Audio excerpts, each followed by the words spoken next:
right, we're going to get started here. Okay, looks like we are started. Welcome everyone. My name is Tina. I am a happiness coach. I help people go from being in a dark, angry, sad, anxious, kind of depressed state into a happy state. So today we have a great topic. We're going to talk about practicing peace. So for those of you that uh, hey Peter, good to see you. Welcome back, welcome back. All right, so tonight's topic is practicing peace. So if you grew up in an environment like I did, where there was always constant drama going on, if there wasn't fighting, there was screaming, yelling, there was always some sort of tension that you can never just relax and you can never have a sense of peace, a sense of calm.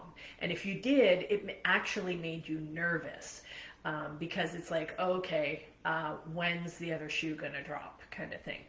And so one of the things that happens as you go through your recovery process and you start to heal, it becomes challenging. You don't know what to do with all of this calm when you start to actually feel the fruits of getting through the other side, when you are able to stay in a calm place. And this brings up a whole bunch of anxiety because it's like, okay, well, I can't do some of the things that I did before, or some of the drama or the things that kept life interesting. Those aren't part of my life anymore, but what do I replace them with? Hey Linda, welcome, welcome. So it takes practice. You have to learn to start to practice the art of peace and what that looks like for you. And so there were little things that I started to do in the very beginning of my journey as I was healing. And I started to do things like I had to practice awareness of, first of all, what does peace even feel like for me? What, is it being in a quiet environment? Is it being surrounded by friends and family? All of those different things. So a lot of it I had to actually start to explore different options, and I had to start to bring awareness to what actually created a peaceful and happy life for me. And what did I like and what did I not like, because everything was so programmed from what I had previously experienced. And when I took that away, it was kind of like having a blank slate. And it's like, okay, well now what do I put on this blank slate? What do I want to create for my life? And that can be a little bit disconcerting. And if you don't actually, you can't take something away without replacing it.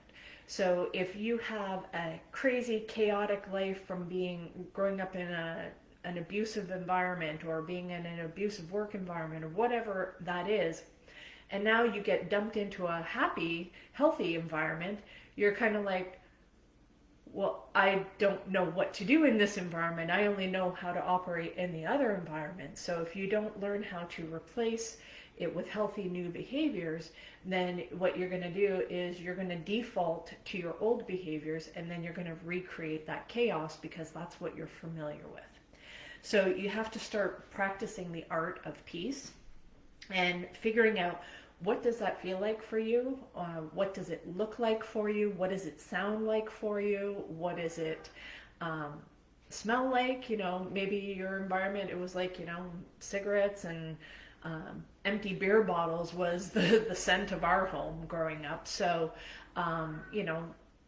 something as simple as scented candles or air fresheners or things like that. These are tiny little ways that you can start adding peace into your life, and you don't really think of them as tools that you can actually use, but those are things that you start to change the environment around you. You start to change how you feel in that environment, different things that you're going to start to need to explore what it is that you like. And I remember a friend of mine, she encouraged me to go on a trip, because one of the things is, it always seemed as a kid, whenever there was a school trip,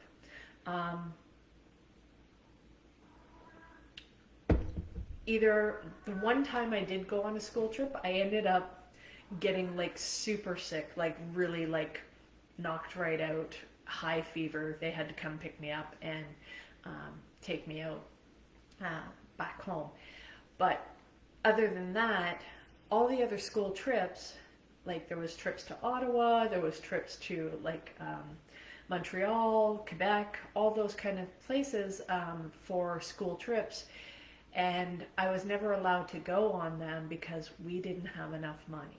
And that was one of the things. So I didn't get to travel very much, didn't get to have sleepovers because I didn't want any of my friends to come over. I didn't dare want to expose them to any of the abuse that I had been through. So, and plus, anytime I did bring a friend over, just even to pick something up, there was always some sort of drama. So I learned not to have friends over. So part of healing recovery was inviting people over for things. And it's like, oh, there wasn't a whole bunch of drama. This is strange. This is weird. But it's comforting at the same time. It was new. So learning to have new experiences, going to explore new places. So a friend of mine, she had encouraged me, she had some family members in Montreal, and we decided to drive from Toronto area to Montreal, and we visited some people there, and just got to explore a bunch of different things. And I was like, this was actually really nice. It's like I got to choose instead of like defaulting where everybody else wanted to go and what they wanted to do. And that was like kind of one of my first experiences stepping outside of that. And it was really fun because I wasn't used to doing like girly kind of things. And so she grew up with a bunch of sisters. So one of the things she wanted to do, she's like, oh, I'm going to do your hair. And I'm like, what?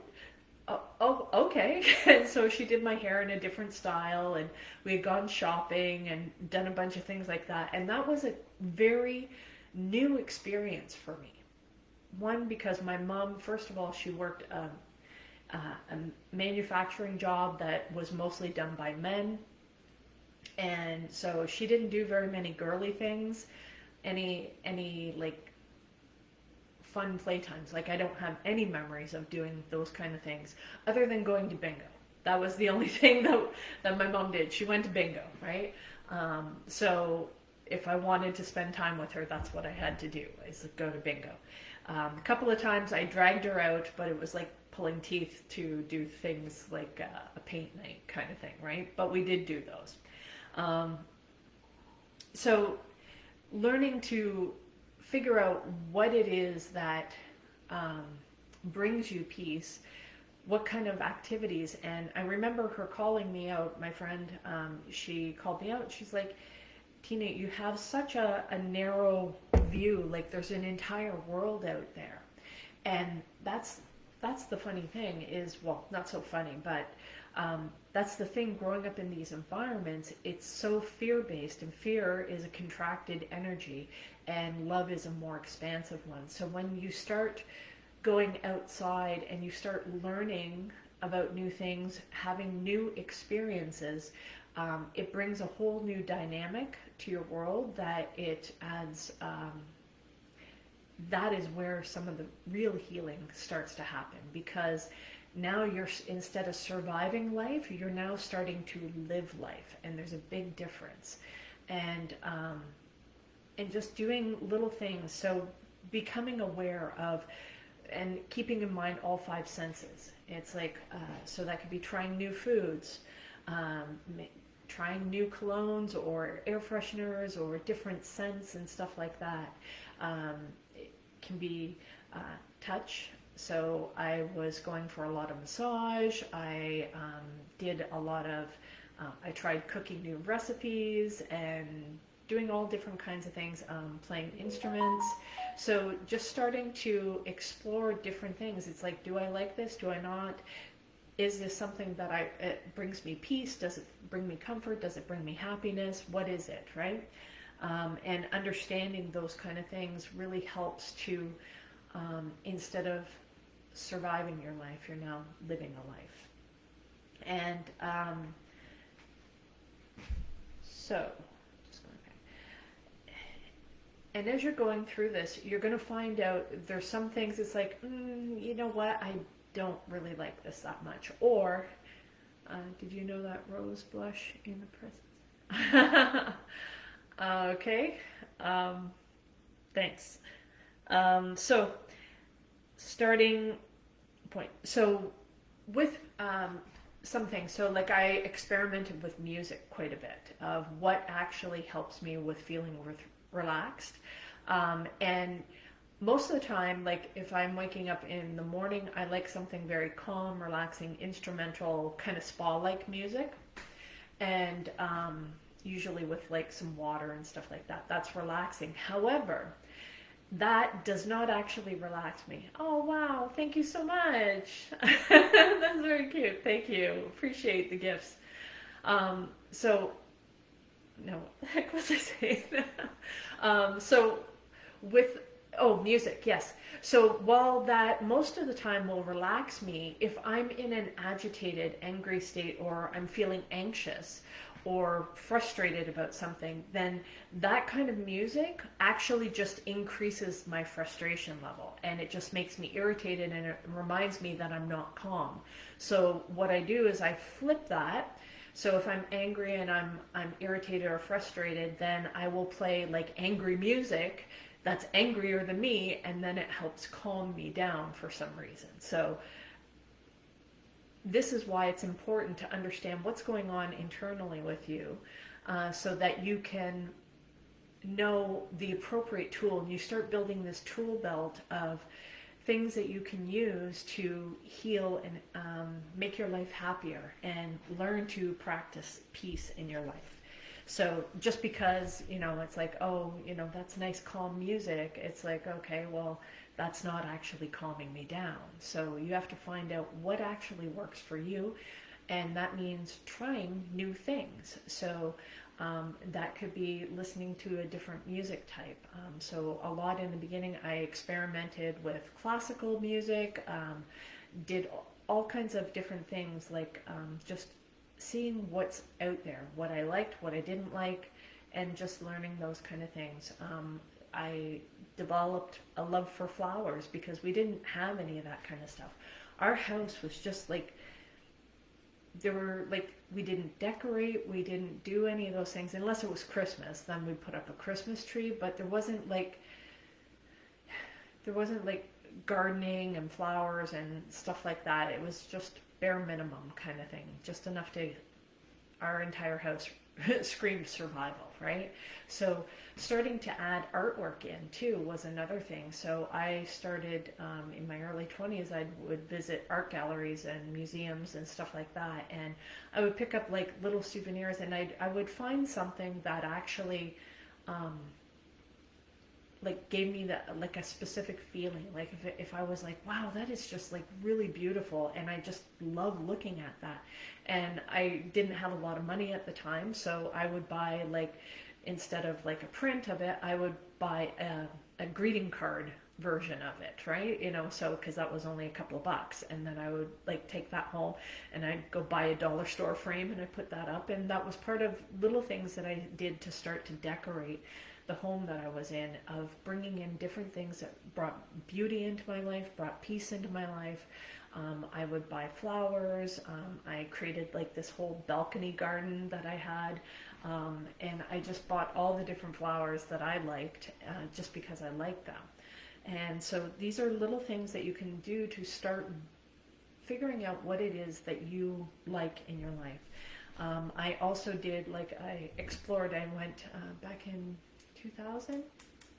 Yeah, I visited a friend out in Vancouver and did like a whole planes, trains, and automobiles kind of trip to Vancouver, and that was exploring new things out there. That was definitely stepping outside of my comfort zone because I'd never traveled that far and definitely didn't travel alone before. So that was something that was really expansive, right? It's stepping outside of that comfort zone. It's bringing more love into your life, and it's inviting new experiences. So this is where you truly start to live. Okay.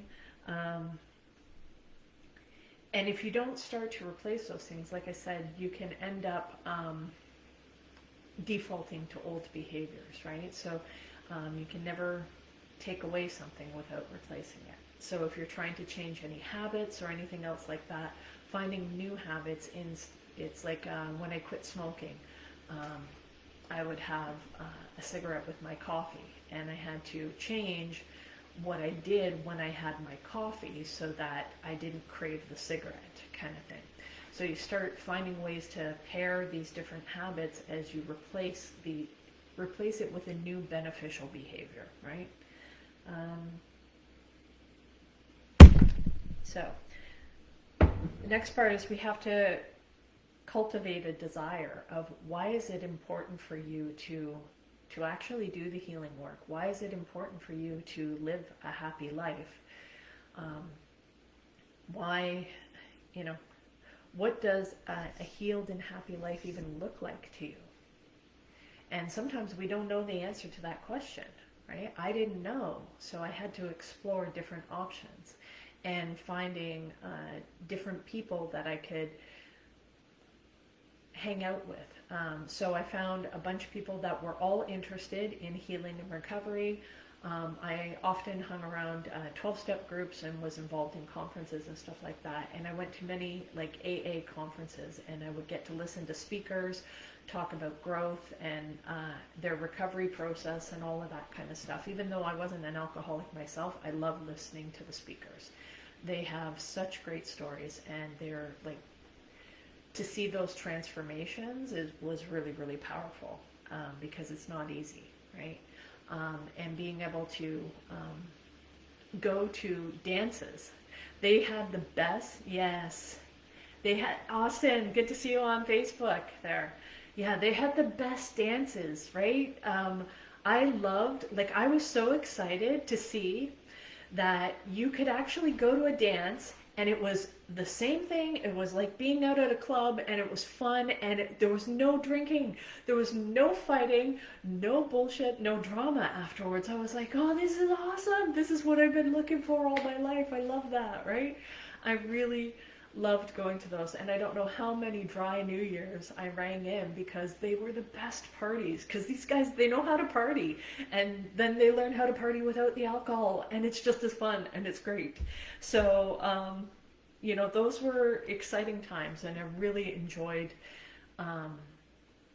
meeting new people and exploring new things. And a bunch of us, we went whitewater rafting, and we started to learn to live life and have this whole camaraderie, and it was a really great time, very healing years when I was in my 20s. And so being able to expand and build that desire of what is it that you actually like, what fulfills you, and sometimes we don't know those things, and we have to start seeking those answers and figuring out what it is that we can do differently from what we grew up in, what we've experienced in the past. And that can be a little scary at first. So having support to help you through that process is really important. Okay. The other thing is expanding your knowledge. So this was another thing. So as I started to realize, I'm like, hey, there were a lot of missed opportunities I had. And it's okay to have those missed opportunities. Like, I quit school, and because I was so in a rush to grow up and become an adult so that I could make money and have my own power, and I didn't have to live in the household that I was living in. That was my end goal. I needed that control, I needed that freedom, and that's why money was important to me. It was extremely important so that I could escape. That was the thing. And if you watch my video from yesterday, I talked a little bit about tapping into that deeper layer of fear that was there. That was instead of a drive forward where it's coming from a healthy need and an expression of love, it was more a driven where it's fear-based energy. It's like, I have to do this, I have to do this. It's like that panic, that run feeling kind of thing.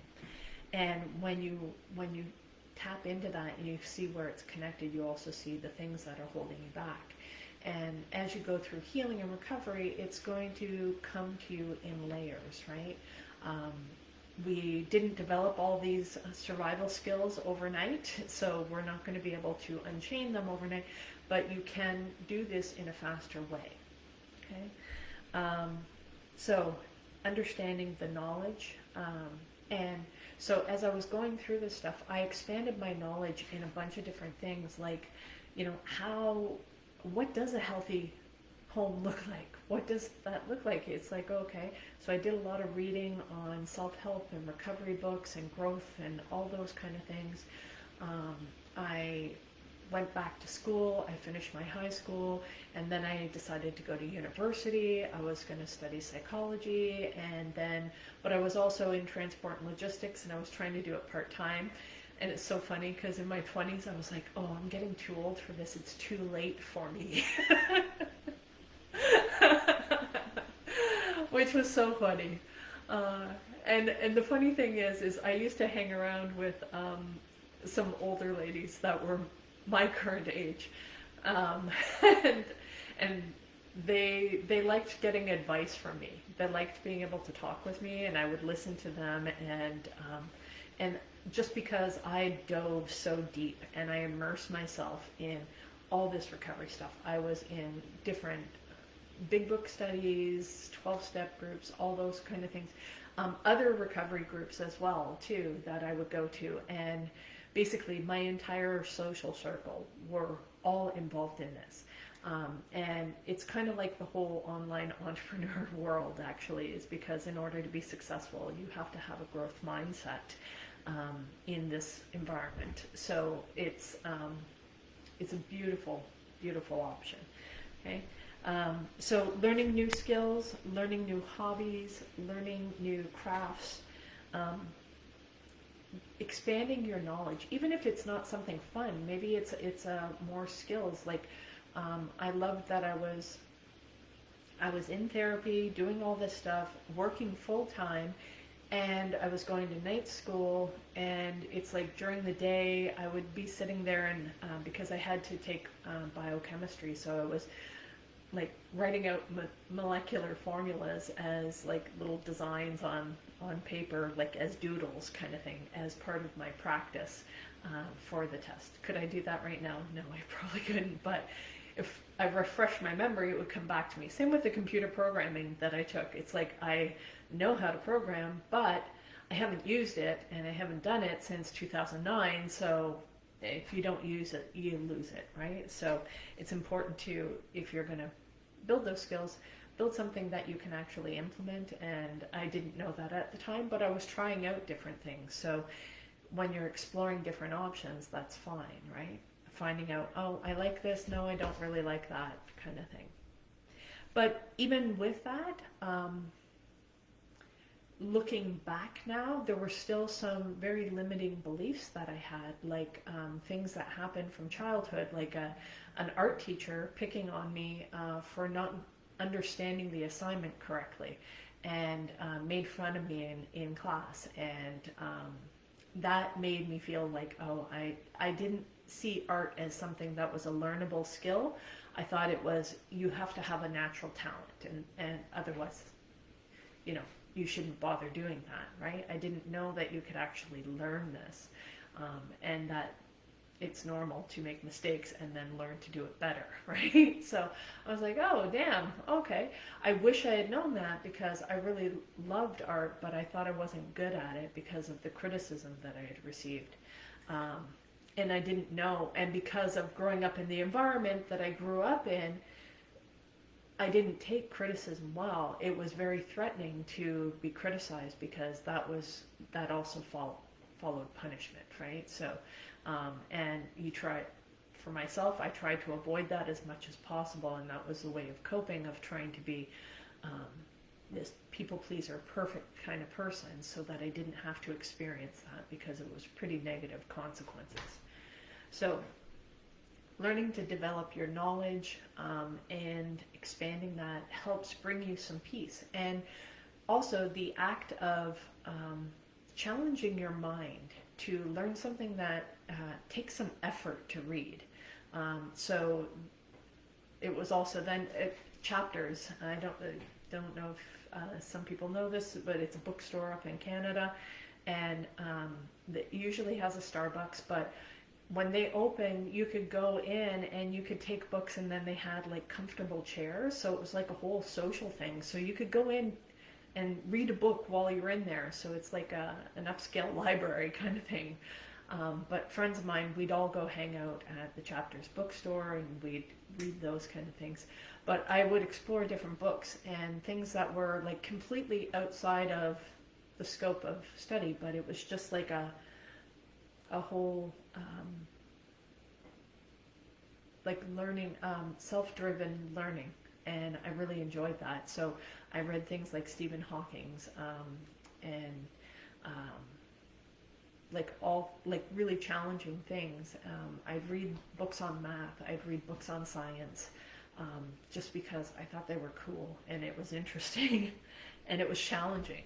And so I expanded my knowledge, and that also gave me a greater sense of living instead of surviving. And of course, when you do that kind of stuff, it increases your abilities, right? It increases your options of what's available to you. And having more choices leads to a happier, more fulfilling life. When you're limited in your choices of what you can do and what you can't do, that's a very contracted energy. Again, that's reminiscent of being in that survival mode, that fear-based mode. So developing your abilities, so not only learning new things, but actually developing the skills that go with that, and developing your abilities to understand more, to be more compassionate, to be more aware of your emotions, to be more aware of your own psychology, how you operate. Brain science was also another thing that I would study just for kicks.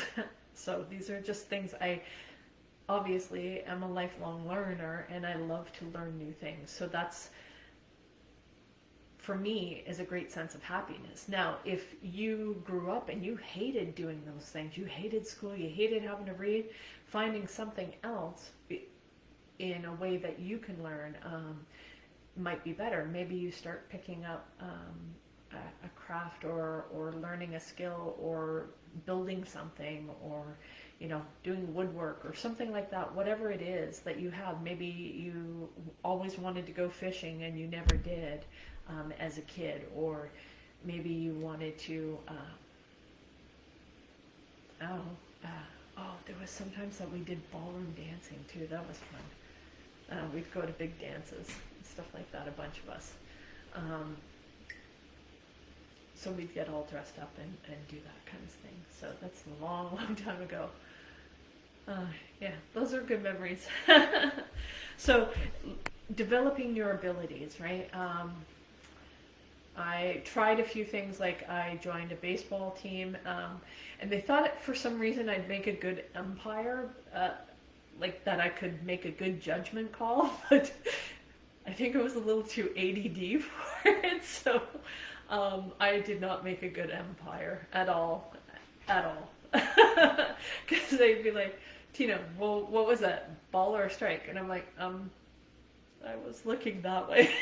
So I wasn't very good at that. So sports stuff, not so good at. I tried them though. I tried playing golf. I got most honest golfer trophies. But it's a matter of exploring these things, trying them, but understanding whether or not, do you like it enough to learn more about it, to develop your knowledge around it, and then develop your skills around it. You might try it and kind of go, yeah, no, this is not for me. I want to do something else. So learning those things is really good.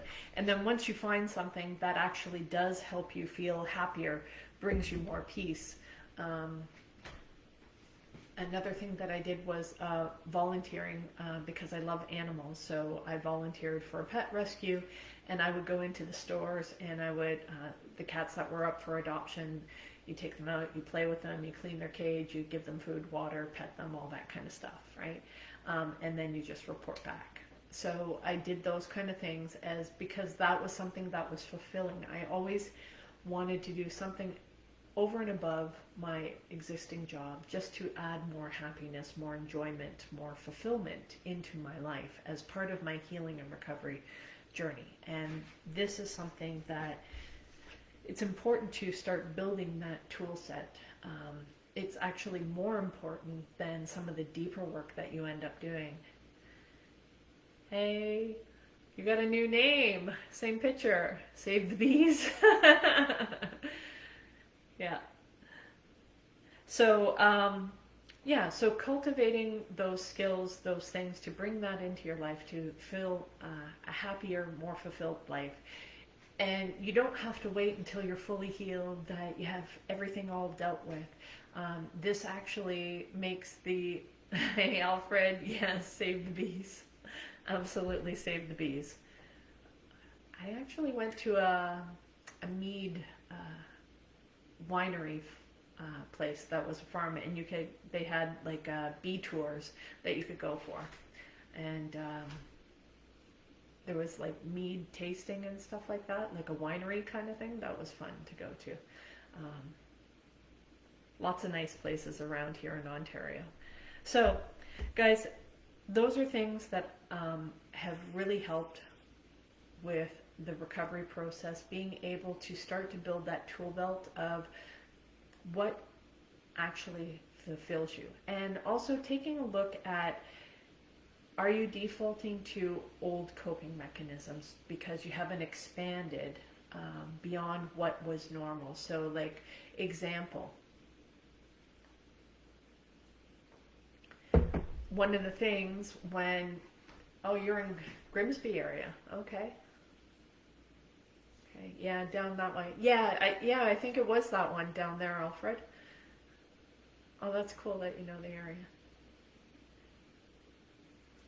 Yeah, that was a nice one. So, completely broke. Broke my train of thought there. Okay, so adding those things in, cultivate that. Just bringing, oh yes, now I remember. So before, one of the things that I would do, I would default to playing, no way, you own the winery? That's cool. So you default to your old behavior. So like, one of the things is like, okay, well, we always played video games as our downtime, or we watched movies. And what I realized is, like, I was doing that out of default. Oh, that's cool. Maybe when there's a little less snow. It's like, yesterday was so nice, it was like signs of spring, and then today it was like a ton of snow that came up. It's like, come on. But that's okay. Spring's coming soon. So, make sure that you're not just defaulting to the same old, same old.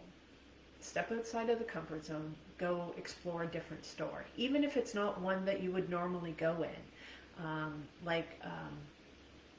never really went to Bass Pro Shop before, so I went and visited it because it was a grand opening, and it was like really cool to see all the hunting and fishing and all that kind of stuff in there, and plus their stores are beautiful. But you know, just exploring different things, maybe going to a different style of restaurant, going to a different event.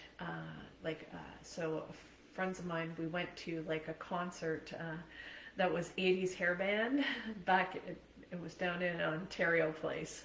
And, you know, nothing like making you feel hella old. When you start listening to the bands that you grew up with, and it was like, oh yeah, that's cool, I'm not 16 anymore. So those are good things, but it's like being able to explore different things, trying new things, and actually living a more fulfilled life. And if you have anything that you were denied or not allowed to do as a kid, making sure that you of course, if it's something that's healthy for you, take the time to actually do that. Give that to your inner child, and reward yourself for the things that maybe you didn't get in life that you really wanted to try. And you can start doing that today. You don't have to wait until, you know, you're all better and everything's all good. Trying something new, trying something different, and stepping outside of your comfort zone to build that life that actually makes you happy, and paying attention to whether or not that actually makes you happy, or were you doing it because other people wanted to do it. Paying attention to that. Reading new books too, of different things, trying different styles, fun things. Like most of the time, mine was all recovery, business, something practical, and just going back and reading a book just for fun, a fiction. And it was like, oh, this is actually fun. It started innocently because I was actually reading for my friends' kids. The Harry Potter books had come out, and I loved to sit on the couch with them, and I would read the books to them while they sat in my lap, and I really enjoyed that. And that was that was actually super fulfilling for me. So, and I also did things like going back and finding some of my favorite childhood books, and I think I did a reading of one on Jenny and the Black Cat, right? And Jenny and the Cat Club, that's it. And I read that one as, that's just some of the things that I did to bring back that reconnecting with your inner child and giving yourself some of the things that were important to you as a kid, right? And that can even be finding one of those old-fashioned candy shops and going back and eating or trying some of the candies you used to have as a kid and you haven't seen around for ages. Yeah, those are fun things. Recovery, even though sometimes it's extremely painful, there are things that you can do to lighten it up and to bring happiness back into your life. And the more you embrace that, the more you actually heal the past by making today as happy as possible. Okay, guys, so I think we're going to wrap that up.